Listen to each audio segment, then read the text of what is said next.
Well, hello, ladies and gentlemen, and welcome back to more of the BTS series Europe edition.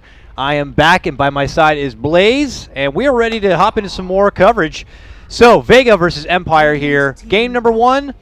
Empire, really good start. They had a lot going on the back of Aloha Dance and his Terrorblade. The farm was there, but Blaze, all the meanwhile, the sleeping dragon known as one and only anti-mage played by certain FN, just continue to farm up, continue to bulk up. He had a full posse being able to set up and have his defenses, and eventually it just shined. In one flash of a moment, the game was over. Absolutely. I mean, FN has just been on a tear recently. He's been played really well through the WSG on a team that's not even his own, playing now with Vega and just showing what he can accomplish. And in a position, of course, you got to look at the context. This guy got pretty much full free farm. He was up against a Faceless Void off lane. He had everybody, his entire team sitting behind him, but sometimes that's just what it takes to win, and what a win Vega pulled out here up against Empire. Now up 1-0, and Empire were already tied up 1-1 against Broodmother, so if Vega 2-0 them, they're looking really good to take their group.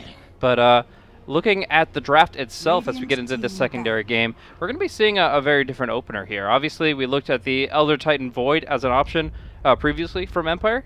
They're not going to be looking at either of those heroes, despite them both being in the pool. Instead, they're looking at Kunkka and Juggernaut, and it's going to be changing how the game plays out quite a bit in terms of positioning, in terms of when they want to fight, because Juggernaut is a hero that he's got a really strong hyper late game if he's like 6-7 slotted, and he's got a pretty solid early game. But the real question is what he does with this mid game that really can keep him effective throughout that time period. Yeah, absolutely. And it's funny. I mean, as you said, a bit of a different start for these teams, but not different for where the meta really has shown. And if you told me a couple of months ago that Oracle and Kunkka were going to be some of your top prize supports in the game, I would have definitely had a bit of a chuckle.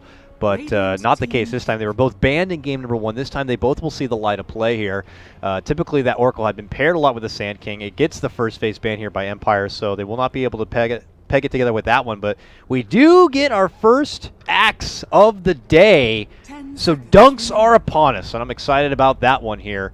His particular role into this game, though, doesn't seem so straightforward right now, unless they're looking to source some that BKB piercing, that Blade Fury piercing, ability to lock down this Jug. You know, Jug had been a go-to response for a lot of teams, especially going against the kind of lockdown that, like Miranda brings. But now you have this axe there right behind you, and things for this Jug are just not going to be too much easier. They follow up the Jug, and they go right into the Faceless Void once again. Vega, though, they don't hesitate, Blaze. They quickly followed up with the Riki shortly after. So. Yeah, and I really do think that Vega just have the potential to secure a really good laning phase. It depends on how they want to use the axe in this environment, but you don't generally want somebody to be farming the jungle and roaming on the map. You want to be able to put pressure out with this Riki, so you want most likely the axe to be in the off lane. The axe and the Riki can kind of pair up, see what they can do up against Juggernaut and the supports, and kind of play it like we saw that Sand King Riki earlier today, where it's just very aggressive, very involved, hopefully not feeding the carry 8 kills, but somewhere kind of happy medium in there. So yeah, I do think that the axe is going to be put in a position where he gets very aggressive. He's going to be looking for those big blink calls. It's a very short cooldown on Berserker's call, so it really can extend the fight and put a lot of great damage in, but they want even more follow-up. So this last core from Vega is going to have to be very effective. They got a great support lineup, they've got great initiation, but FN needs something that can just pound it away.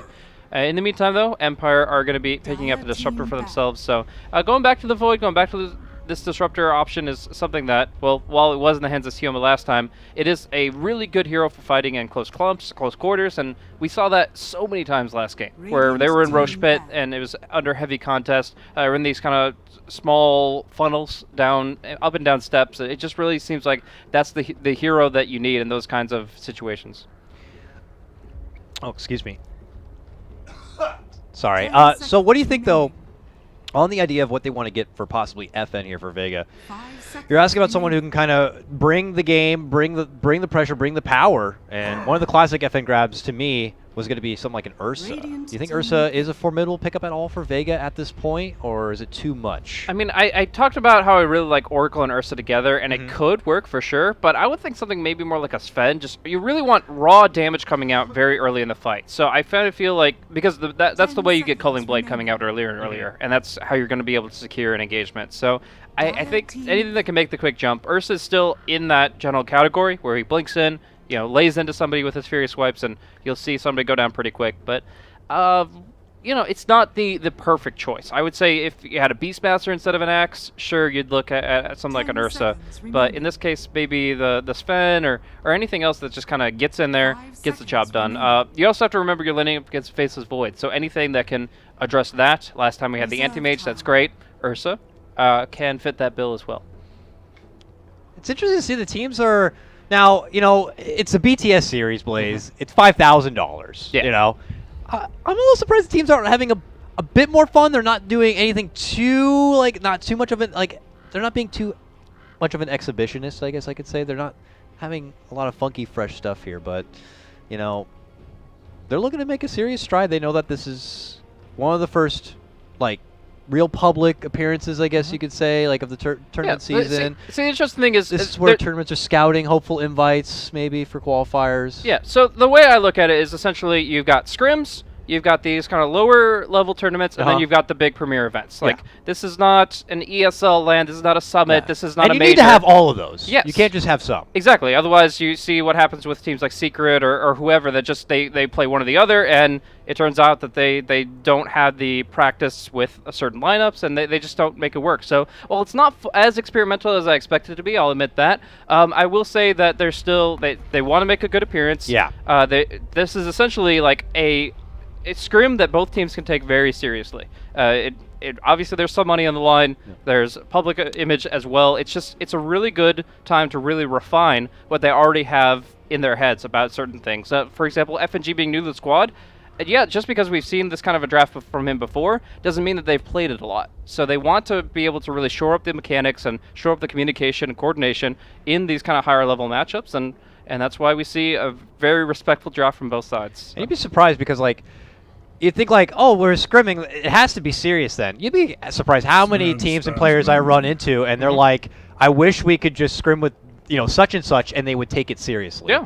And a lot of teams, I guess, just don't take scrims as seriously. I can't name any teams, but I've heard enough from enough people to know that some teams want an opportunity like this to be able to play. It's still in the public, and there's still some money, so they kind of have to take it pretty seriously. Well, I can add a little bit to that, since I have coached a couple of teams, I've spectated a lot of scrims, and I'll admit that one time, one of the teams that I coach straight up picked a hero just so that they could see how the other team picked against it. And then pretty much for them, in their minds, the game was done at that moment. They didn't. I mean, they played the next 25 minutes. They got the intel they needed, and they're done there. They really just did it. Where it was essentially a probing draft, and it's just so frustrating for a team to have to practice against that and really not get the experience they want out of it. So even if this isn't the big money pot on the line, this isn't the big money, they can appreciate that it's going to be taken seriously and it's going to be a good game of Dota 2, which we've had so far. All these games, we've had one go past 60 minutes, but I would say all these games are pretty solid. I'm not going to lie. I was expecting a bit of a hot mess to lead into the early part of the Dota season, teams kind of feeling each other out, learning what their new rosters are really capable of, learning what heroes are still kind of working with. But, without too many over-dramatic balance changes since TI, people have a general idea of what seems to work and what doesn't seem to work, and for the meantime, don't feel it's too necessary to experiment too much of outside that comfort zone. So I can appreciate that for now. We'll have to see if that's going to continue to be the case, or maybe some of the new funkier teams that are going to be playing this series are going to look to bring some new fresh ideas that could get some of the old veterans thinking a bit more. That always seems to be how kind of Dota seems to work. So nonetheless, let's get underway, folks. It's game number 2, right? Yeah, well, it's a 2-game series. It is game 2 with... They forgot the indicator at the top. I just wanted to make sure I'll slap around that admin. We've got some great volunteers here admitting for us, so I appreciate their work, and I'll go ahead and remind them about that one after this one here. But it is Vega up 1-0 in this case here. Just check out this Sven, dude. FN, look at this cosmetic. This is the most... of all the ridiculous swords, this is the most ridiculous one I have seen of this hero. Yeah, if I went into battle and saw a guy carrying that thing, I wouldn't know if he was coming to strike me or cut some bread. That's a ridiculous-looking knife right there. That's cool. That's just interesting. But, yeah, so it's going to be FN on the Sven. I talked about its strength against the Void here. The longer duration stun, 2 seconds, means that he can't just easily time walk, shrug off all the damage that he's taken throughout it.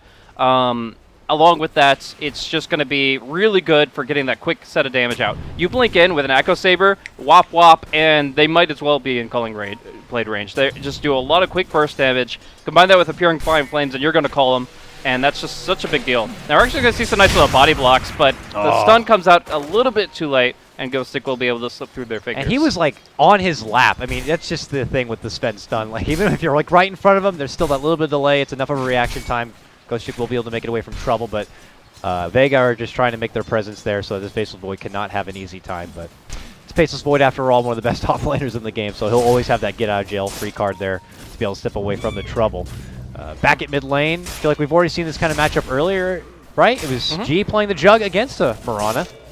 And this time he'll get a round 2 with it against Iceberg's Mirana, who's taking a lot of early damage already. Yeah, it's just a little bit of luck on the Blade Dance. It's a pretty reliable hit at 20%, so if you're trading hits even up against a hero at range, then you're in a pretty good position. He's also got that healing ward, which as long as he keeps it away from the Mirana, she's never going to commit for a leap to try to kill it, right? So, because that would be suicidal. So in this position, he's able to get a very nice boost to his health pool while still laying in the damage. And Iceberg is going to be the one that no longer has the ability to sustain himself.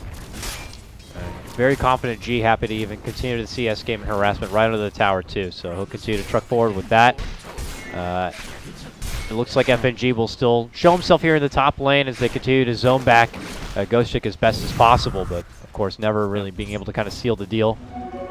And so Mag does opt for the Iron Talon build up and is just going to go focus on the jungle here. This is obviously a good option to guarantee that the Axe gets his items at a good clip. Going into the off lane as Axe is actually very risky. But we got a wild Kunkka here with a haste rune who's looking to find where Axe is. He was pinged on his way through and it's like, yeah, there you are. Ghostic actually might go down here. He's getting nuked. One more Purifying Flames. No, he time walks and he gets a double heal out of it. He'll be back up to full in no time. Wonderful hero with a wonderful ability that seems to come up all the time, and he makes it away from trouble.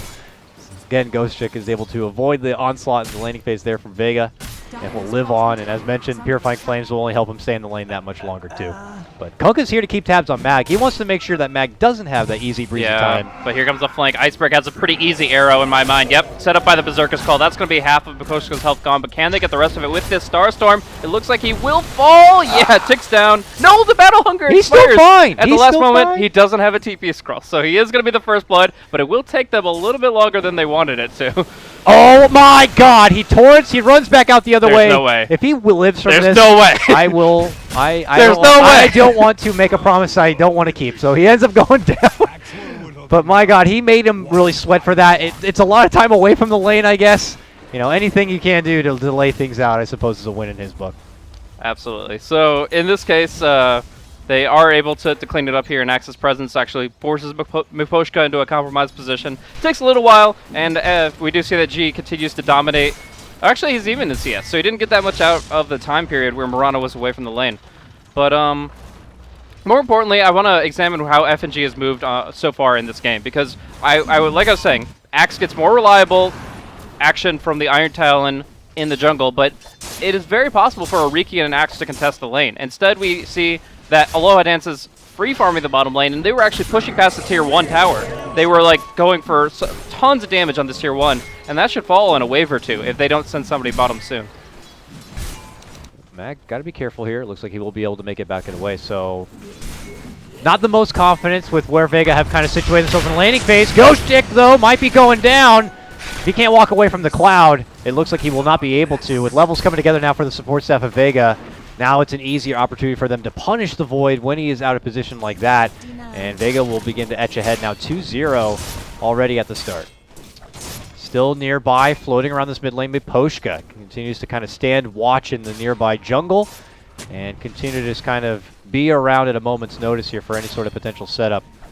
And well, as I say that, looks like he'll make the full rotation all the way up to this top lane in the meantime. So being there by the side of the Faceless Void seems to be a priority now for Empire. And so they can secure a little bit of free farm for him. But as that happens, G's now in trouble in the mid lane. Arrow, though, swing and a miss. But it looks like they will be able to catch him with the call. And with some extra assistance coming out, we will see our first dunkage of the game. Mag picks up that one, and Vega pull ahead now 3-0. Yep, and obviously a very important kill here as the mid matchup has been kind of back and forth here. We could see G pull away with it if he got some nice farm advantage, but the ganks are coming through, and it looks like Vega are going to be holding strong here, 3-0. And yeah, I actually think they're pretty confident going into the next stage of the game. The Sven, FN, is going to be getting a lot done. The real wild card is going to be these Eclipses. If Luna can get some really good damage out with the Eclipse, especially in Chrono, you could still see this game go very much in favor of Empire. It just comes down to those fights. It looked like maybe they're hoping to kind of make a fight happen there at the top lane. They rotated G in. I mean, he has Omni good to go. No fights really there. They'll instead kind of work with the pole camp nearby. That Dire Ward sees the Luna. They're not going to go anywhere near this. No, certainly not. But Empire, they'll just group together and make a push forward. If the fight's not going to be there, maybe they could bring one their way. But I imagine that Vega don't really want to. It's really hard. Like, they don't have any good way of initiating. Yeah. If they get an arrow on the back line, sure. But otherwise, like, how does Axe get in position to get a good call off? It looks like, again, they'll take the fight to them, but you're then fighting in the jungle against an Eclipse, which is one of the worst things you can do. Okay, there's the jump from FNG, drops the smoke, and they quickly segregate a bit. Now G caught in the midst a bit. Blade Fury will conclude. They jump back out. Aloha Dance going to get popped with the stun. They do not want to risk being isolated here, away from the creeps. Very touch and go from both teams. A lot of respect on the team fight. Good disengage there from Vega. They did what they had to make sure the Riki got out safely, but they do not want to fight in the jungle against the Eclipse. They want to fight on the creep wave when the enemy is mispositioning and kind of easy to arrow or to flank with a call. Now Kunkka's rotated mid, and they're going to look for action there. Yeah, they can't hang around top lane. They want to find kills elsewhere if possible. It looks like mid lane could be the target. There's going to be the call from Mag. Between Mag and FNG, do they have the fight power to be able to bring down this Kunkka? They're trying to block him. They're trying to slow him. They need a bit more if they want the dunk, and they got it right then and there. Back at top lane behind the tower now. They're looking to make it more. Or here's Seoma going to be caught and taken down, as they will get the finish and make it a 1-for-1 split. That gets Empire finally on the board, and they're looking to follow it up with a Tier 1 tower. Yep, nice little glimpse there from King R. Keeps the Oracle in a compromised position, but not a lot of time to DPS the tower now. It's going to be sitting here about half HP, and I think Vega might be able to get themselves back up in time to deal with it. They've got the Glyph, they've got some TPs, but do they have the health and the mana they need to really reinforce this? It looks like they're just going to have to let it drop. Yeah, en route. Seoma's there, Ricky's already there. They don't really have a lot to work with, though, unless they want to get a cheeky deny. Nah, not going to be happening. Aloha Dance will be able to pick up that one. And it goes right back into the casual creep game here. Mid lane, arrow out. Will not find its target here. Iceberg goes right back into the lane. We're looking at Empire with a slight net worth advantage. Oh, leap, but the X was already there, pulled right back into the torrent, and Omni Slash will bounce on through a couple of times. Nice. And with no more leap, nowhere to go, Iceberg is just going to have to eat the Blade Fury, and he goes down. Empire get another kill and make it 2-4. Yeah, so obviously it was 3-0 previously, so getting those 2 kills, big deal for Empire, and not having to use the Eclipse to do it. They take the top tier 1, already having taken bottom. I think that overall Empire are really getting the kills they need to get back into this one. In the meantime, though, we are going to be seeing Mag find that Blink Dagger very shortly, and then you'll have the Sven, who's got that Dominator, who's got the Echo Saber, and can just keep going. Sorry, Miposhka, you're a bit slow on that one. He was standing, guarding the Bounty Rune, suddenly disappears, and before he's like, wait, what? What?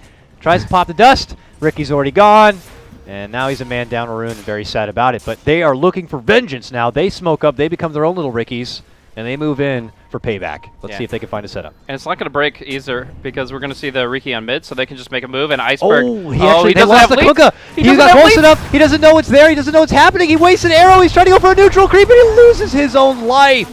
Oh, wrong place at the wrong time for Iceberg. Oh, just leap on cooldown, X'd up, doesn't see it coming whatsoever, and now they've got the double damage room on the jug, so they're going to go for more. Limps pull back. They had the dust already popped. FNG's in trouble. Tries to pop down the smoke screen here. The X actually pulls him up and above, but right into the arms of Aloha Dance, who will grab that kill. And suddenly we have an even ball game here. Early on, just before 10 minutes, it's going to be Empire who claim the mid tier 1. This comes after already getting the top tier 1. What, 3-4 straight kills, 2 Blaze? They're on a serious run right now, and are taking about a 3K net worth lead overall. They really are digging this combo between the Juggernaut and the Luna, where they just have so much push presence early. Like I said, Juggernaut can have a pretty weak mid game if he's not farmed right or played right, but in this case, you get such an advantage through these early towers that you're able to just propel yourself towards that late game so quickly. So this Juggernaut, even going for a fighting build or a farming build, is still going to be at the top of the net worth. Vega will rotate in and force Empire back, and yeah, you know, with the Empire lineup that they have between the Luna and the Jug, they just always seem to have something ready to go and ready for a fight here. And Vega's windows of opportunity just seem much fewer and further between, at least for where the game is right now, until a point when The axe built up a bit more utility. He has the blink dagger now, and they're hoping to put it to use, some more use at least, as they smoke and move on in. But yeah, then once the Sven comes together and gets lots of farm, then there's lots of potential for Vega. But for right now, they got this. Yeah, they did. Blink in from Mag is a beautiful setup right for Aloha Dance. Of all the people you could ask for, you get one of the best targets you can get. So Luna will go down. Oh, jump in from FNG as they see the Kunkka approach here. There's a smoke screen. They're taking this one a bit cautiously. There's going to be the boat. They will be able to sidestep it here. Now comes King R. Tricks to the trade, though. Makes it for no easy target. There's the jumping call. They're looking to get the burst here for King R. Will they be able to get it? Yes, they will. Ghost Chick right into a smoke screen. Will not be able to respond in any sort of way, and Vega will ease out and away with their winnings. Yeah, and really important fights to execute perfectly, because we just saw that the Kunkka, the Disruptor, and the Void all got their level 6 very recently. Ghost Chick is a little bit behind. He had his chrono maybe the last fight, but the Disruptor and the Kunkka, through the Tome of Knowledge, are able to both pick up the Ghost Ship and the Static Storm at the time where it's most important. If Vega overstay their welcome, if they get clumped up too much on one target, they get turned around hard with those spells. But we saw the ship only delayed the death, and Vega are able to get the kills they want and disengage cleanly.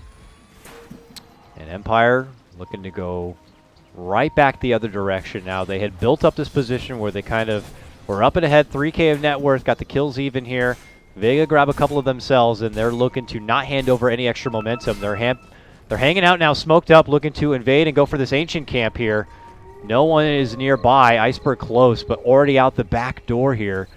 It looks like the game sense is tingling here for Vega, and they're avoiding the situation. As I say that, though, they make their move for Iceberg, and the whole kit and caboodle comes out from Little Kunkka, and that's going to be more than enough to knock down Moran on the other side. A good chrono setup here comes out from Ghost Chick, catches out FNG, but FNG is still good. Not anyone close enough to help burst him down, and he walks away, and that chrono goes on to cooldown. Yeah, they ran out of detection. They've spread out so many sentries, used so much dust, and in the end, it's not unlimited supply. You do end up running out, and that does mean the Riki will live to see another day. But down bottom, actually, right next to the creep wave, I feel like they want to try to look at an option for going on the Luna, and that's why Mag is still sticking around in this general area. But with the night vision, Aloha Dance seems to have scouted it out. Yeah, they ping right where he is, but he's in actually a nice little nook of the trees. Not a common spot, and they just figure he's gone. But they're still flirting around. He's got to feel like there are sharks in water around him, but he's safe in the meantime. Meanwhile, not so safe. Good arrow connection for Aloha Dance. G waltzes right on through and past. Iceberg waits for him to move on forward and then looks to come in from behind. Meanwhile, the jump instead for FN. Eclipse does fly out. He gets a nice little save with the false promise. Is it going to be enough? No, it's not. Sven easily goes down. Empire look for anyone else kind of hanging around for any sort of defense.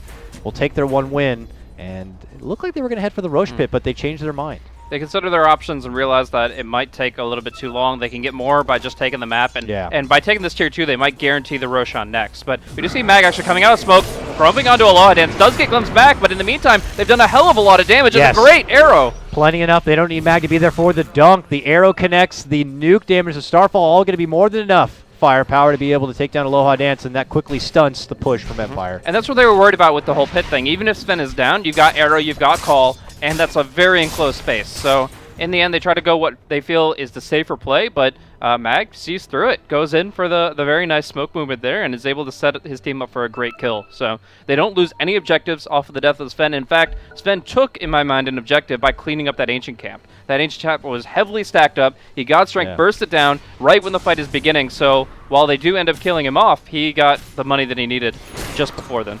Yep, and Echo Saber soon to be in his pocket, and the Sven becomes so much stronger at that point. So we'll have to see if Empire can continue to kind of feel as confident striding to the side of Vega, or if Vega are going to pull off like what we saw in game number 1 and just pretty much begin to take the game right back on the back of FN. So top lane though, eyes on G. G with Omni ready to go, with a TP, with everything. Can he pull it out in time? Doesn't look like it. Jump in, early call. There's an arrow. Oh my god, see you later, sir. G is good and gone. Yeah, they're setting that up so well. I mean, we've seen it obviously with the Legion Commander quite a few times, where you just get the duel, you get the easy arrow, but they're using the call to essentially away from the creep wave far enough so that you're still getting your spins, but you're not blocking the arrows, and that's really, really strong for this side of Vega. But we are going to see, with that Observer Ward vision near the shop, Sioma caught out, and we'll just walk right through. Yep. No even extra move speed to help. He just quickly beelines it north and will avoid the kinetic field here. And will allow King R to sweep in and kind of get the vision game back their way into the ancient camp, taking out that pesky little sentry. But Vega had already got one they needed from that side. And we'll continue to truck on. Iceberg continues to work on his Ags as we touch base with the rest of the itemization here. We have FNG who's currently stalking out Ghost Chick at the moment. Ghost Chick who has just picked up his Vlads now. Will offer the extra bit of utility and survivability for his team. But proper chrono on the back of their Eclipse, their Omni game. Empire still have all of that team fight to work with here. If they make a push bottom lane, they know that Ghost Chick's not here, so I was curious to see if Vega try to make something happen while there's going to be no chrono to worry about, but no opportunity will be there at the moment for Vega. Yep, Blade Mail coming out in the Axe now, and that's going to be a really nice way to clean up this Juggernaut really early. If he doesn't get support from like the Kunkka's Realm or something like that, it's actually going to be really easy for G to just kind of kill himself on his own sword. The traditional samurai way. Like it's great that he's using this cosmetic because there's a very good chance of seppuku coming out if he's not in the wrong spot. Aloha Dance also could get inflicted upon pretty heavily by this Blade Mail, but he's a little bit tankier and his damage isn't as direct as this Juggernaut. Unless the Blade Mail or the Eclipse is active, then you're in trouble. Could be something that catches them by the surprise if they're not ready for it. Empire segue themselves into this bottom lane to make sure they push down this tier 2. Should be able to get it with relative ease. And we'll quickly hustle back to the top lane to try to slow the roll there of Vega. But Vega have already gotten their tier 1. Quickly leap out. They do manage to catch the glimpse.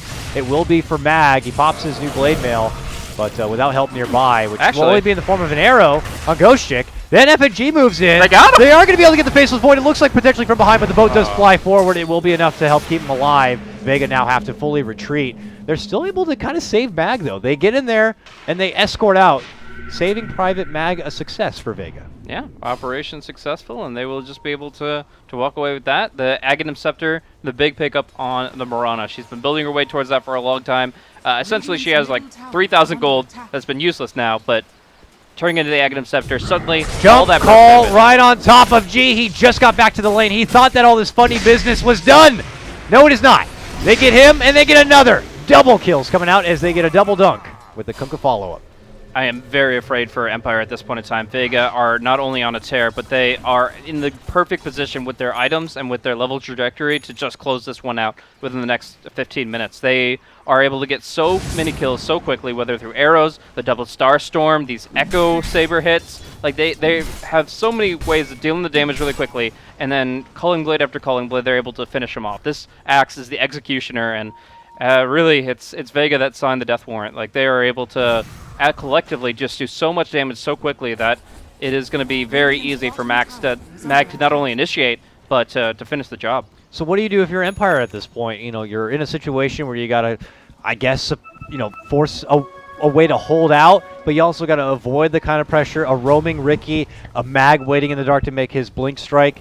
Like, are you just hoping for any sort of stall tactic at this point to get your Luna and to get your Jug in more of a prime position? It's very difficult, actually. I think that one thing that's very important is getting good vision out, getting Observer Sentry combos where you think the Riki's going to be moving. If Riki sees where the fight's going to take place 10 seconds before it does, then it's so easy for the Axe, the Mirana, to get in position for it. But if you see the Riki instead, you either jump him or you disengage from a precarious position, and that's very, very important. But beyond that, you see that the Juggernaut's going to go for Manta. G can kind of split push lanes with that. He won't be at risk, but his illusions will, and that will allow him to get farm and get pressure out on the map. For now, though, smoked up and on the prowl. Empire looking to try to take this game back in a way from where Vega have shifted it as they go all the way towards this bottom lane. A deep dive commitment here in hopes of getting a sweet and tasty target on FN. They lead in. They're going to get the chrono off right now. And G from the outskirts able to get full Blade Fury damage. And plenty of work done to be able to take down the mighty Sven. And they're not done. Go right inside for the base. They're not going to find anyone there. They have to be very careful here. I think this is a perfect buyback opportunity for the Sven. He has it. Arrow onto Aloha Dance. Beautiful connection from behind. Nothing to be made of it, though. The big thing is Sven doesn't have TP. He TP'd bottom to farm that, so he actually doesn't have for 30 seconds. If he buybacks, he actually has to run with maybe Warcry all the way to the fight. That's the only thing that's stopping them from just jumping the team right now. There's the call on the mag. It's going to catch Aloha Dance. The arrow follow-up will be there. They have enough burst. He pops his blade mail. He's going to get a false promise. Try to go in for the dunk. It's not going to be necessary. They will be able to bring down Aloha Dance on that. And now they look for FNG. Hides inside the trees. Mag will be going down, and they will get the Ricky. Here's Empire. And as corny as it sounds, they are certainly looking to strike back. They head in. Rax is now exposed. They go right for the easier target. The range Rax is going to be first to drop. And that's all they'll take. I can't believe they didn't buy back the Sven there. I mean, yes, it's obvious because he's running all the way to the fight. It's about like an 8-second delay from the fountain to actually get in there if you're not popping Warcry. But it's so important that you have that extra damage there. I mean, they could absolutely destroy that fight with the Sven. So buying back saves your Rax, saves anything, but they felt so confident with the Axe Mirana combo that they went in 4v5, and as a result, they do end up losing their range Rax. They do end up losing 2 critical heroes, and Empire are just walking away, washing their hands of this, and feeling much better than they were 10 minutes ago. I mean, look at the graph. Yeah, definitely gets the game much back closer to a more even position. In fact, a 2K advantage at the moment here for Empire. For the sake of Vega and the integrity of their base, it is only 1 ranged rack, so it's not anything to really kind of sweat over. But definitely something they're going to have to just take note of and be a bit more cautious of. Meanwhile, deep inside, Iceberg getting a bit frisky here with Empire. It looks like he might have put himself into too precarious of a situation and will lose his own life. He thought he could just go solo on the Void. He does get a nice little Starstorm action. I think an arrow was involved, but in the end, he just ends up fighting that one as the quick time walk saves the Void, and it allows them to turn it instead onto her. So now Roshan, easy peasy, with no arrows in the pit. They don't really have to be afraid of anything, and they're just going to go in. If this is contested, this is going to be a very quick eclipse and a very quick demolish of Vega's entire lineup. We were just saying, like, not even 5 minutes ago that we were a bit nervous for Empire and where they were in this game, and suddenly they're the ones on top. That smoke movement going in front. They were kind of clowning around the jungle, but they made their movement. They were able to find out the Sven while 3 members of Vega were in the Radiant jungle, and that just turned so much on its head. While Vega still had that damage to absolutely decimate a fight, right now Empire just have so many tools at their disposal. They have the Aegis for pushing. They've already got the Rax down. They just have so many ways to take the action on the dire side of the map, whereas Vega are the ones forced to clump up, forced to be afraid of whether or not their next initiation will connect the way they need it to. Empire not looking to let up. Mag jumps in though. Connection with the call. And Static Storm, both flies forward. G's okay for now, but the Purifying Flames will be able to finish him off. Jumping from Ghost Chick gets off a nice 2-man chrono here.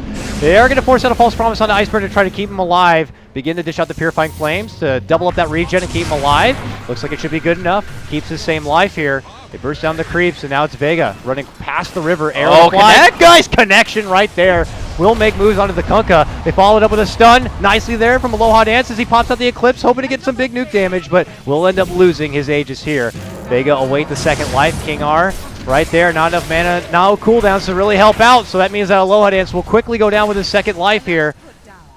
Vega not going to be able to find a follow-up target, but will be able to claim this Tier 1 tower. And this is what I expected Vega to be capable of, but Empire, just with the fact that there was that a quick push against them, that quick pick-off that they did not expect, and the unwillingness of the Sven to buy back, suddenly it kind of gave us some doubt. But end of the day, they take a really good fight. They do get a lot of damage against their barracks. It's only down to 300 now because they spent so much time out on the battlefield, but I think they're happy about it as a whole. That Rax will regen, that HP will come back, and they were able to do so much work with that first charge of BKB.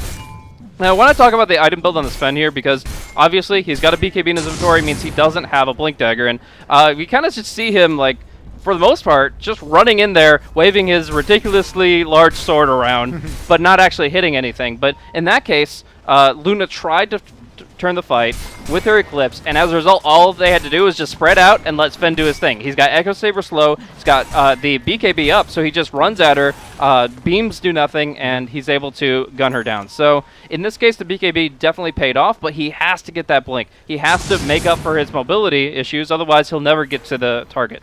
Yep. I'm sure it's going to be up on the docket here for him soon as he accumulates about 2K gold towards that. We'll have to see if Vega are going to be considering waiting out for that extra mobility tool for Sven before making any additional advancement, or if they're going to go sooner before that. Empire also perched up on the other side here after farming through their cautious little ancient stack. Find themselves in a pretty similar situation as the game is right back even with where it was before.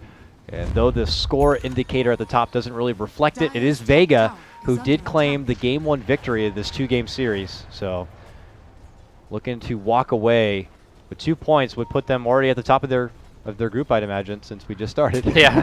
That's a good position to be in, since only the top one of each group will be advancing on. So here we go. We're going to be seeing the smoke action here in the Radiant jungle, but the Dire will look to get involved. They do have the Blink Dagger on the Sven, and they do. It just comes down to which spell connects first. Yeah. Chrono or Call. Execution here. The first one will be an X. Puts him right back into his Oh! smoke. The jump in will be a nice Chrono for 3, but up over to the other side, KotLGuy is going to get instantly blown up and taken out with the help of the Ricky there. Aloha Dance eating a lot of pressure from FN. Tries to run back and away, but not going to be able to make it out. Looks like it is going to be Vega on this one. G, though, goes for the TP. Will be able to make it back and away. But 2-for-1 trade right now. Favor for Vega. So the Chrono comes out first, but the follow-up isn't there because of a beautiful arrow across that. I mean, obviously, he's arrowing straight into a neutral camp. There's like a small percentage chance that he just hits a creep and wastes half his control. But because he connected on the Disruptor, there's no kinetic static follow-through on that 4-man Chrono, and Empire can't get in to seal it. So they lose their Oracle, and Empire lose the Luna, more importantly. So that is going to be delaying her BKB. That's giving more to Vega, and I don't even think they care about that range racks missing anymore. They are in such a great position now. Let's see if they can close this one out or not. They look to take a fight in the mid lane. It's going to be on to KotLGuy. They'll quickly do work, and they get a second follow-up with the help of the stun and some cleave work. They will get both the Kunkka and KotLGuy. Supports go down from Empire here, and Vega confidently still stand in the mid lane as they approach this tier 2. And I guess that goes back to that buyback decision of FN. He didn't buy back. They lost the range racks, but at this point he has so many items that it doesn't matter. He's got the BKB, Echo Saber, and Blink, and he realized that, yeah, it sucks to lose a rack, so it sucks to lose a few extra heroes because I'm not there, but it's much more important for me to have that economy, have the money to carry the game on my shoulders, and that's why he saved it. So in the end, FN possibly making the right call here as he is able to build himself up massively to the top net worth of 14K.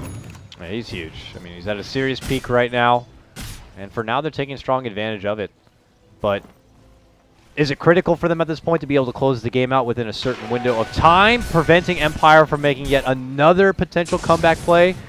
Is it in their best interest to end this one sooner than later if you're Vega? If G had gone for a Battle Fury buildup, which again he never does, I feel like the fact that he could farm so quickly might give Vega a little bit of pause to let this one stretch out, but as it is, the Great Cleave allows the Axe to clean things up quickly. Echo Saber usually just 2 shots everything that he goes up against, so he's got a very quick path to his 6th slot, and I don't think the Juggernaut does. So in general, I think that Vega in a pretty good spot. Berserker's Call, it might not be as flashy as Chronosphere, but it's actually one of the most underrated abilities. Like, between its synergy with Blade Mail and the fact that the armor no longer reduces the damage you reflect, and the fact that it's only a 10-second cooldown, which is obviously just 2 seconds less than Blink Dagger, it's such a good way of just jumping into the fight repeatedly and smashing the oppositions. And of course, like Chronosphere, it goes through BKB. So I think that Vega are actually in a pretty good spot no matter how long this game goes.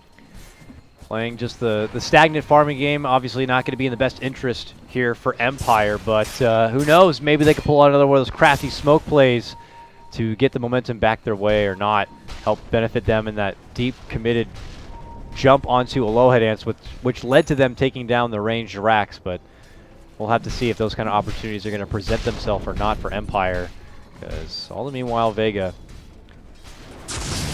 got what they need right now, and the damage is only going to come much more fierce with the Crystallis now in hand here for FM and a Daedalus in the future. His hits are going to be huge and fat. I mean, we could see another situation like game number 1. Blink before you know it, a good lead-in call to a Sven cleaving destruction. Absolutely. Could be scary. One wombo combo. But right now, Empire seem to be aware of that possibility. They're actually going to be going here onto Iceberg. The Glimpse and the Leap bring him to about the same location, but since they're willing to commit with the Static Storm and the Chronosphere, they are going to find this kill. It costs them quite a bit, but they will be able to bring Lady Mirana down. I love this play, though. I actually think they can make this happen. 4 versus 5 with so much on cooldown, they can make this fight work for them instead. Oh, Mag makes the jump for the Kunkka, who had been spotted out there from FNG. Allows them to at least make it a 1-for-1 trade.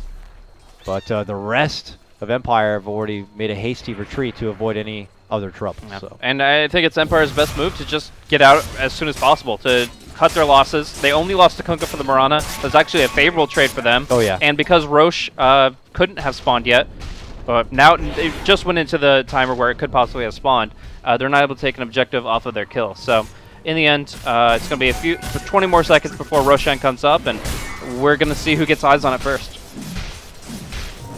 In the meantime, frantic farm is had from both sides to itemize appropriately for it here. How do you farm frantically, Dakota? What does that look like? Frantic farm? I mean, I'm looking at I'm just Ghost thinking like Harvest Moon Farmville. You're planting corn. Oh my gosh, gotta get the harvest Ghost done. is like, he's hitting creeps. He's time walking to one camp to another here. It's like he couldn't hit him fast enough. He's making sure he gets the job done before the spawn's back at it again. Like, they are a team on a mission right here. It definitely feels a bit more hostile from the side of Empire at the moment, but they're looking to close things out. They are coming from losing the one game against the Broodmothers, a team that they were not expecting to be really dropping any games against, and already being down one game against Vega here. They're hoping to make a chance into playoffs.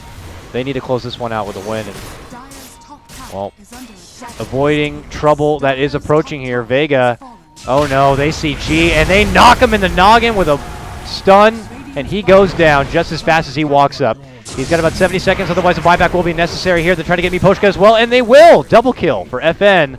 And if Vega can turn this lane into a solid push on forward after taking this tier 2, I don't know if buybacks are going to be necessary, but they might need to consider it. Meanwhile, Axe, insta-kill, taking out Disruptor here. I kind of missed the mark on that one, but catches out the lingering support, takes him out of the equation too, Blaze. Yep. Suddenly 3 from Empire just gone.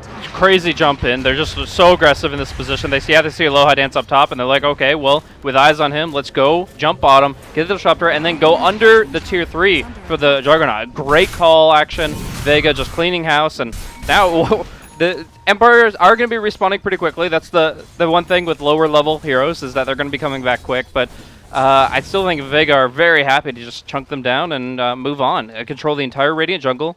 Let's see if they're getting any good wards down, though. It looks like they didn't have any observers left in the tank. So while their ward vision and their aggressive vision is usually something that is really good, in this case, Vega are going to have to tone it down a little bit. They don't get much for their kills other than another smile on their face and a little bit more gold in their pocket. And a Rosh, it looks like, too. They double back for it. And FN already goes to work right now. We don't see Empire making any sort of approach that way. So even more to benefit here, Vega, with their hasty move to the bottom. Yeah, they're going to smoke up for it, but it's a little bit too late. They were hoping maybe it's spawning right about now. Instead, it will drop, and Mirana will pick up the Aegis, which, of course, as she extends the fight, more Starstorms come out. That second life is going to really pay off. And they head to the high ground to see if maybe Vega are feeling frisky after picking up the Aegis. But bottom lane, it's Mag who's going to be in trouble here. Gets some moves and some damage onto G, who's going to be forced to double back. Mag pops his own BKB and runs towards the arms of his team here. Still going to get caught up on the high ground right there. Gets off the call. Arrow jump in does happen. Static Storm is going to be dropped right on top as Iceberg made his own commitment in and will lose the Aegis just after he picks it up. Mag is able to blink away in the back of a false promise, but he still eats way too much damage. It will be going down. Iceberg back on his second life. Hops back, leaps out, commits out the Starstorm here, while Aloha Dance is going to be able to try to nuke Denseoma. Can't finish him off. On the other side, Ghostic drops down the Chronosphere, is able to lock down FN, but FN still gets the job done, taking out the Disruptor. Now goes back for the other core. Aloha Dance. Torrent's there to slow him down, and an X can't stop the stun, though, and they will be able to burst him down. It looks like it's going to be Vega who still get the better end of this fight. All, again, led in by Mag, just kind of being a little bit far from home and drawing the enemy in. In the end, though, I mean, they popped the Aegis and they killed the Mirana again. So it's actually not that bad, even though they did lose the Luna.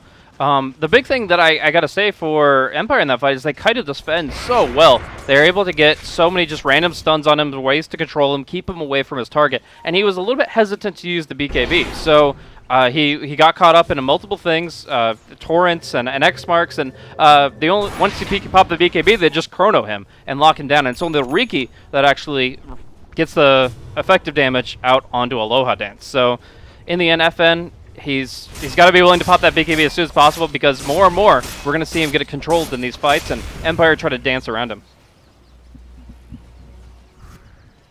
Empire will see what they could do with that bit of momentum that they've built here. And G goes right back to work towards the top lane. But what a back and forth game. Back and forth series already as it's been. Vega still hold their net worth advantage. And look at this, FN goes for the Shadow Blade buildup. I don't know if this is to lead on forward to really break off any passives or not. See, the thing is, you've already got a Riki and a Mirana, so yeah. You know that there's going to be papered at sentries, there's going to be gem action. I mean, obviously the Riki has had a gem for a very long time this game, but in general, I feel like it's just going to be one of those games where you're not going to be able to get initiation out of the Shadow Blade, so I assume it's for like a Silver Edge. Yeah, and I'm thinking, like, what's the Silver Edge for, though? I mean, it reduces damage, that's a big thing, so that, like, a Luna Pops Eclipse, you hit her with Silver Edge once, and it doesn't matter nearly as much. But in the end, she also has two great passives, especially in the Moonglaves. Muting that would be, or breaking that, sorry, would be quite effective. So it's not the traditional counter to Luna in any capacity, but I could see its uses. Just giving more mobility, because you get the bonus movement speed, and while they might be able to see you thanks to detection, you can still close distance, get on your target, and get some good kills. We'll see if it ends up paying off here for FN, as it is still heavy pressure on the side of Empire here, as they muscle back this mid lane.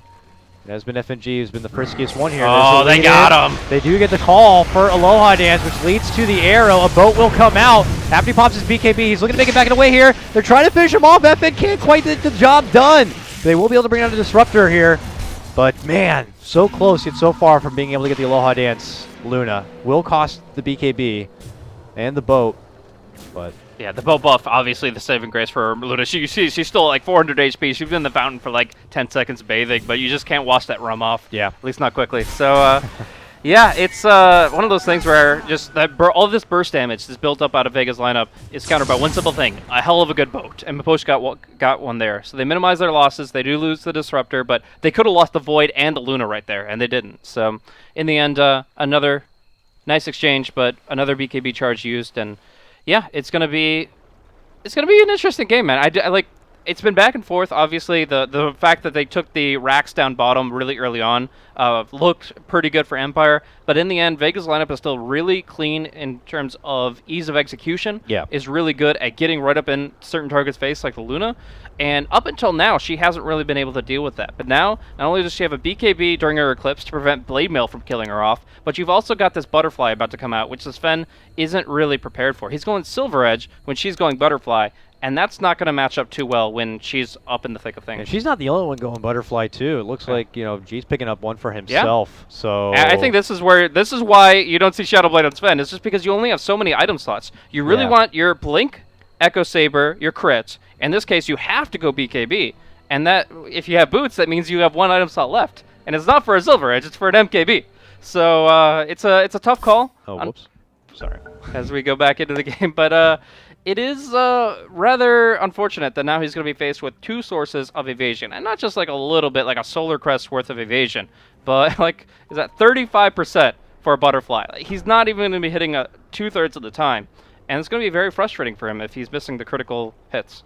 Is there anything they can do right now? They just got that BKB used on Aloha Dance. I don't know if they have enough push on any of these lanes to be able to utilize the 40 seconds they got, but it does feel like, you know, they're just going to have to accept it for what it is. I mean, obviously Chronosphere is probably the longest cooldown in this game, but I feel like they still have to let the clock tick on this God Strength and make sure that that comes back up too. Actually, the Eclipse is a little bit longer, but I feel like the Chronosphere might be easier to exploit. Anyways, in this case, Sven still has to kind of rest on his laurels, get his strength back into him, and recharge a bit, and then they'll definitely look for some more pressure, at least getting some more wards up, because right now, the ward game, as opposed to what it's been, is not that great. And this is weird to me because the Riki has had this gem, has not lost this gem, and has survived for the better part of this game. Yeah. So he's been around, but we see exactly one good ward from Vega, and that's pretty crushing considering how in the lead they've been up to this point. So I guess that part of that goes back to the fact that they're up against now 3 Invis heroes, a Riki, a Shadowblade Sven, and the Moonlight Shadow for 5. They put out a lot of sentries, and you know, you're going to happen to D-ward every once in a while if you just put them in the right spots. Yeah. So it's quite unfortunate because obviously you want this vision, you want to be able to suppress, and you want to be able to prevent farming. As we see Koshka unable to keep farming as we see like 3 heroes jump on him on the wrong side of the railroad tracks. All right, almost taking the gank on that one, just being so deep to see where the movement is from Vega. And just forces a situation where he has to take what's left over because you have a Jug, you have a Luna who's kind of taking the primary easy to access farm across the map. Leaves you supports with very little to kind of work with as far as breadcrumbs go. So KotLGuy ventures a bit out to kind of find the farm, finds the enemies, will take that shot and just kind of move on with his life. And back to the grindstone here for the others here. G has still Eagle Song in hand, 2.6k. These butterflies are going to be online soon. And as already mentioned, you know, someone like Sven is not going to have any sort of way of really powerhousing the damage in against either of them.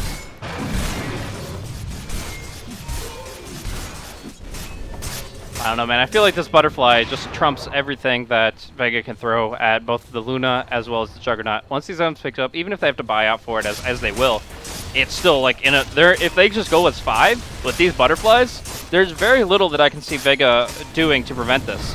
E-Blade will be one thing, and that will be coming out on the Mirana soon. And you're actually going to see on the Courier 2 Javelins. This Sven wants to make up for his mistake. Is he just going to sell his Shadow Blade outright? Might have to. Buys it, 5 minutes later sells it off and picks up the real item he was supposed to pick. Yeah, that's when you know mistakes might have been made in some of the choices, but there's also a mind game to it. You just got both of them to invest so heavily into butterflies, 2 butterflies being purchased because they see a Shadow Blade. And then the second you see the butterflies, you just swap it up and pick up the MKB instead. Technically, they've lost out on the economy. Empire wasted more gold if they're relying on that invasion to save them. It's a good pricey mind game, I guess, but when you make a point like that, it does make sense if it ends up working out to the benefit here. I mean, he does have the MKB, but he keeps the Shadow Blade. Yeah. Echo Saber gone. His attack speed is not too shabby. Echo Saber I still think is better in burst scenarios, but they're looking to... They're already really good in burst scenarios. They don't need to worry about that. They need to worry about those prolonged fights where Sven's getting kited to bed and they need to just kind of wall up somebody. I can see it working. You want the movement speed from the Shadow Blade. Like he's getting kited so hard. He finds a lot of value in that. I can appreciate it, but at the same time, it does mean that you're selling the Echo and you've got to really punch a hole through somebody, especially one of these butterfly carriers. Mirana pops the Moonlight Shadow here as they were hoping to maybe catch out someone from Empire here in their own jungle front, but not the case this time. Oh, double blinks through. Empire frisky to hopefully make a catch there for Iceberg, but are going to be coming just a bit short. And we'll head on out. A little bit of footsie play does continue here from both sides, knowing that the next big fight could be the one to be the beginning of the end right here. The main argument I have to make about this Shadow Blade, I want to talk about it because it's such like, it sticks out like a sore thumb. Like this kind of item pickup is so awkward on the hero because usually you'll just see, if you really want movement speed, grab a Sanjin Yasha. Like that's 16% constantly rather than 20% in a short burst. So I don't know. We'll see. Ghostic go in, and this could be a very good fight for Empire. They get the Mag Chrono lockdown. They look to go for Iceberg next. He gets a quick false promise. I don't know why they have the sustain to be able to keep him alive here. They'll try to do so. Leaves back in a well. Meanwhile, Ghostic, though, now eating the heavy pressure here. Still going to be fine as he heads back into the base. Iceberg looks to make chase. No one to go down yet. It could be Iceberg, though. Caught on the other side of a kinetic field. Going to be forced to pop with the Ghost Scepter. Runs back down. Mag jumps right back in, and they get the quick dunk. They take out the Disruptor. Nice grab by them. Double torrent. Eclipse flies. Aloha Dance begins to go to work here. Comes after Mag, gets the swift double, and already Vega look to make their retreat. They've lost FNG, but it's a 2-for-1 trade. As Vega, a bit weak and wounded here, still stand in the bottom lane. And eventually we'll pull off. Man, if there was just a little bit more damage out of FN, that would have been absolutely amazing. The Luna ends up living with like 100 HP, makes it back to well, buys a salve, and gets back into it with that big Eclipse. So while it could have been just like racks with the Juggernaut and the Luna both falling apart, Empire, they get the Chrono they needed, and they get just enough survivability on Aloha Dance to walk away.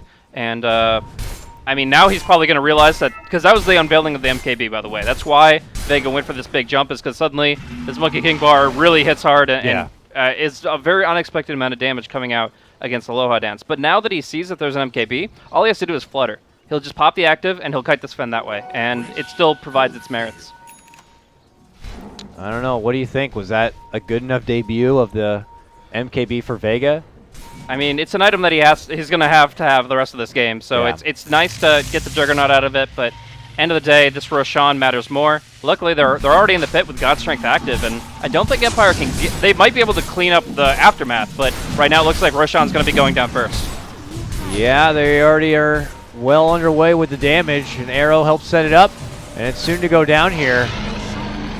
Empire close, but not close enough to be able to pull out any sort of contention, so Vega will be able to walk away with that extra life here. And we'll be able to casually have a bit of a reset. It's Iceberg who does pick it up. Okay, the courier's coming in. I'm like, that's a lot of gold to just leave on the ground there, I figure. But in the end, E-Blade comes out for the Mirana along with this Aegis, and now she'll just be that glass cannon. Force BKBs out really early in the fight, and she'll be able to put out her own way of damaging and breaking down these cores. So again, I still think that if Empire play really well around the Ghost Ship, that they should be able to deal with this burst. But you can't always, that's not always going to be the case. There are going to be plenty of situations where just Mirana and Axe together can isolate a target, kill them off really quickly before their allies can respond. Also want to note that there was a gem swap over. While Ricky has had a gem for a very long time, finally Miposhka picks it up for himself and is using it to take out what few wards are left for Empire, or for Vega. Yeah. Not too late either to try to get your hand into the vision game, that's for sure. Your Empire. Now finally feeling confident enough to be able to push past the river. They're having their own little bit of a ward war here, trying to maintain control on the Vega front. And FNG does have a gem here, so he knows what he's up against. And really, like the second he saw those words, he's like, "Oh, I actually don't want to go there by myself." But he's got backup. They've got control back over the Dire Jungle, and now they got to make their move back towards the Radiant. Again, they have Aegis on the clock on Mirana. Let's see what they can do with it. And for Vega, I would imagine the best case scenario is being able to lead him with a huge fight and close this one out. But the approach they have to make here is not the easiest one, to say the least. So bottom lane seems where they want to kind of get the job done. Aloha Dancing Company already there. Moonlight Shadow here. Here comes Iceberg. Here comes Mag. They're looking for some trouble, but are they going to be outnumbered? Arrow is going to be a swing and a miss, and they already get the Yules for Mag, which leads into a Chrono. Not the best approach here for Vega. They might have to take this one on the chin. They will lose Mag very quickly. It costs them a Chrono and an Eclipse for it. Oh, but they're going to get Iceberg. They get the nice pullback. Iceberg is able to leap away and out from the kinetic field and runs away. Meanwhile, FN, he pops his God Strength here, and he's looking for a fight. Shadow Blades looks to run in, trying to get the reverse approach right now. Oh! Connection with two! Will FN do it again and cleave right through the team? He's trying to, and now tries to mana, but G goes into an Omni Slash. They have the false promise. It tries to keep him alive for now. Is it going to be good enough? He got to get one last shot in. He gets it. He actually lives. With about 100 life, he's still good. Pulls out the stun and gets Ghost Stick as well. Triple kill for FN. He does it again, Blaze. The most amazing part about that is every single one of those heroes he was going on had Kunkka's Rum on them. That Luna was man-fighting him with Satanic and Kunkka's Rum, and he was still taking her down. That was absolutely incredible. Crit upon crit upon crit with this Moonshard speed. He's able to just obliterate them, and now they're going to be taken down the mid lane. It seems like no matter what Empire do, FN's going to be able to trump it. It was in game one with that anti-mage, building himself up to it, a massive value, and now this Sven, 28,000 net worth, and even a Luna under the best conditions cannot handle his Sven. Again, 0 to 60 in what feels like a heartbeat here, and suddenly they're pushing in for the tier 3s and trying to get the racks. Here comes what could be the final hurrah of Empire, though, as they try to stand and hold. They lose G at the drop of a hat, and he has no buyback now. Can't really hold his own. They're going to take what is absolutely necessary from the side of Vega. They get that one melee rack, so they go right for the bottom. They see an opportunity to make the jump for King R, and it looks like they will be able to take it. Is the Tau going to be thrown in, and will Empire be swept 2-0 here by Vega? It looks like that could be the case, Blaze, as they claim the bottom set of racks too. Yeah, Luna had the buyback, but didn't have the time to react after G had already been called, and suddenly 2 lanes of racks are completely obliterated, and Vega have certainly minimized the casual loss of the range racks like 20 minutes ago. I mean, you look at this graph, there was a tiny little dip, light at the end of the tunnel for Empire, and then it just gets shattered. We see that small 2,000 gold advantage is now a 28,000 net worth disadvantage. and Vega are in a commanding position to 2-0 their nemesis, Team Empire. Not looking to go out yet without a fight. They'll have to hope for what could be a bit of a YOLO/desperation play here if you're Empire to pull this one back. Now standing strong, Vega with all sorts of new delicious resources here. Money yet to even be spent. We're now seeing some of these spent. Sven picks up his own butterfly to take it right back to Empire now. Iceberg still sits on about 6.5K. So they have yet to show their true firepower even, so. Funny little thing is that it seems like Mag has just completely forgotten there's a Vanguard on the core here. Like, he bought a Shiva's Guard without even selling it. Like, he's just, yeah, 2,100 gold, who needs it? Like, I'm massive for a Sven. Like, this is an off-late Sven at 20k net worth, sandwiched between the Luna and the Juggernaut, where anyone would like to be. And this is interesting. This is Vega at such a position in the game where they could just walk down any lane. The Sven is just too powerful. And now they've got Dagon on Mirana. And E-Blade, Agadim's Mirana, allowed to burst down anybody she so chooses. Empire have to be just shaking in their little booties. Now with Vega and all these nice new sweet toys, we're looking to close things out. We'll have to see if Empire have anything about them here to kind of get something going. And here it is. They smoke. And it looks like they're trying to run right towards the mid lane where Iceberg once was, but they'll make the full rotation all the way up and over. Mag between them. Now they'll cross pass. It looks like with Iceberg. They're going to catch him with the Chrono here. And they're going to need some help. FN pops out the God Strength. He's waiting to jump in, and there he goes. Will not be able to get a proper target. Settles instead for Aloha Dance while the rest of the company makes a move for G. They will be able to dunk him down. He is out for good. Aloha Dance, though, commits a full Eclipse here. They're going to be keeping it their best way to keep FN alive with the help of that false promise. Is it going to be enough? He's still good. He goes down. They will be able to finish off what he had started and taking down Aloha Dance. A 3-for-2 advantage. And it could be 4 here. Nice two-man torrent. And they'll be able to get another takedown, making it a 3-for-3 trade. Not done yet, though. Here comes Vega. Running up and over. Looking to find King R. And he is going to be going down. Makes it a 4-for-3 trade. Vega still the team at the top. They lose both their cores. And Buyback City comes out now. They know the Juggernaut's buyback is absolutely on cooldown. They want to go and fight a 5 versus 4, but Riki is actually holding it. Doesn't have BOTs, so I'm not exactly sure. I guess just because he can't mobilize, he's going to hold on to it. But jump in, hits the deck. Kunkka hits the deck. That means the gem's going to be hitting the deck. And quickly the Disruptor will be going down. Double kill for Iceberg on this one. And they go right back into the grind here. The top tier 3 will be taken apart. And FN begins to go to work right into the racks. They're jumping from Mag.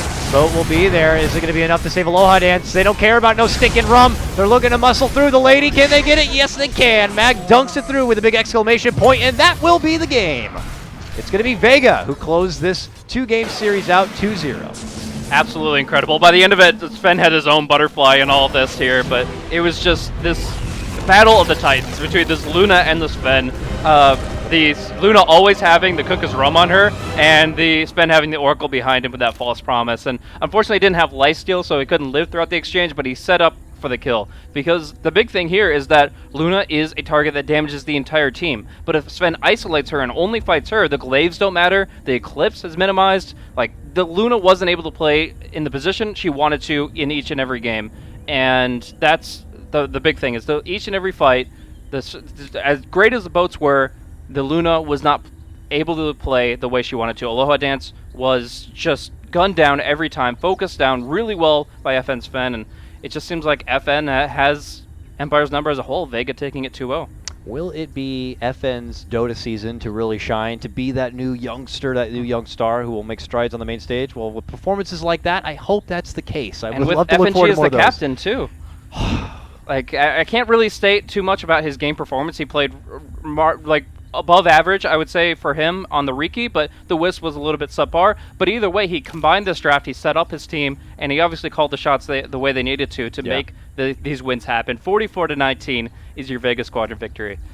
We're going to take a bit of a break and come back for our third and final 2-game series today as we check over the final numbers from Vega versus Team Empire. Coming up, though, we got Kai P versus Elements. A lot of exciting stuff there. The new fluff The one American joining the European squad. Classic Sing Sing. Classic Cloud9 shenanigans. Who knows what's going to be in store for us? And Elements, also another team, kind of being like a Broodmothers, making a name for themselves, really trying to hit a stride. It's going to be a lot of fun. One more 2-game series coming up for you folks. I'm KotLGuy, that's Blaze here from Beyond the Summit. We'll be back soon for more Dota.